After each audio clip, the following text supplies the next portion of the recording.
पाटलिपुत्र के शक्तिशाली सम्राट महेंद्र सेन के न्याय और पराक्रम की कहानियां दूर दूर तक प्रसिद्ध थी। उनकी राजधानी समृद्ध और सुरक्षित थी, लेकिन अचानक राजमहल में एक अजीब घटना घटी जिसने पूरे राज्य को हिलाकर रख दिया। एक दिन दरबार में एक अजनबी योद्धा आया। उसने अपना परिचय धीरजवीर के रूप में दिया और राजा से कहा, महाराज, मैं आपकी रक्षा के लिए अपने प्राण भी दे सकता हूँ, परंतु मुझे प्रतिदिन 1000 स्वर्ण मुद्राएं चाहिए। सभी दरबारी उसकी मांग सुनकर हंस पड़े, लेकिन राजा ने उसकी क्षमता को परखने का निर्णय लिया। धीरजवीर ने अकेले ही 4 सैनिकों को हरा दिया और अपनी तलवारबाजी से सबको प्रभावित कर दिया।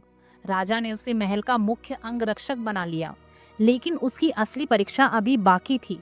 राजा को ये जानने की उत्सुकता थी कि धीरजवीर इतनी बड़ी राशि का क्या करता है।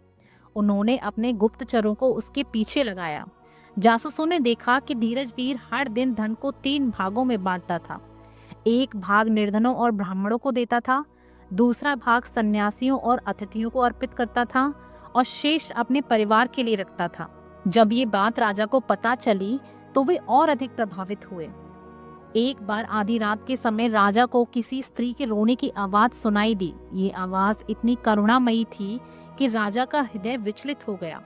उन्होंने तुरंत धीरजवीर को आदेश दिया, जाओ और पता लगाओ कि कौन रो रहा है। धीरजवीर महल के बाहर निकला और देखा कि एक अद्भुत सुंदर स्त्री पीपल के पेड़ के नीचे रो रही थी। उसके आभूषण दमक रहे थे, लेकिन उसका चेहरा उदासी से भरा हुआ था। धीरजवीर ने उससे पूछा, देवी, आप कौन हैं और इस तरह रो क्यों रही हैं? वो स्त्री बोली, मैं इस राज्य की राजलक्ष्मी हूँ। मेरे आंसू इसलिए बह रहे हैं क्योंकि महाराज महेंद्र सेन की मृत्यु निकट है। यदि तुम कुछ नहीं करते तो 7 दिनों के भीतर उनकी मृत्यु निश्चित है। धीरजवीर स्तब्ध रह गया। उसने कांपती आवाज में पूछा, क्या इस अनिष्ट को टालने का कोई उपाय है? राजलक्ष्मी ने कहा, हाँ, परंतु ये आसान नहीं है। तुम्हें अपने पुत्र की बलि देनी होगी। यदि तुम ऐसा कर पाओ तो राजा को शतायु होने का वरदान मिल सकता है। धीरजवीर घर पहुंचा और ये बात अपनी पत्नी संध्या को बताई। जैसे ही बेटे आदित्य को पता चला, वो मुस्कुराया और बोला, पिताजी, ये तो मेरे लिए सौभाग्य की बात है। राजा के लिए बलिदान देना मेरी सबसे बड़ी जीत होगी। धीरजवीर, संध्या और आदित्य तीनों देवी के मंदिर पहुंचे। धीरजवीर ने तलवार उठाई और जैसे ही पुत्र का सिर काटने ही वाला था कि तभी उसकी बेटी अवंतिका ने आकर कहा, पिताजी, यदि मेरे भाई की बलि से राजा को जीवन मिल सकता है तो मुझे भी ये सौभाग्य दीजिए। संध्या ने भी आगे बढ़कर कहा, मैं एक माँ हूँ, अपने बच्चे के बिना मैं जीवित नहीं रह सकती। मुझे भी इस बलिदान में शामिल कर लीजिए। ये देखकर धीरजवीर भी अंदर से टूट गया। उसने कहा, परिवार के बिना मेरा जीवन भी व्यर्थ है।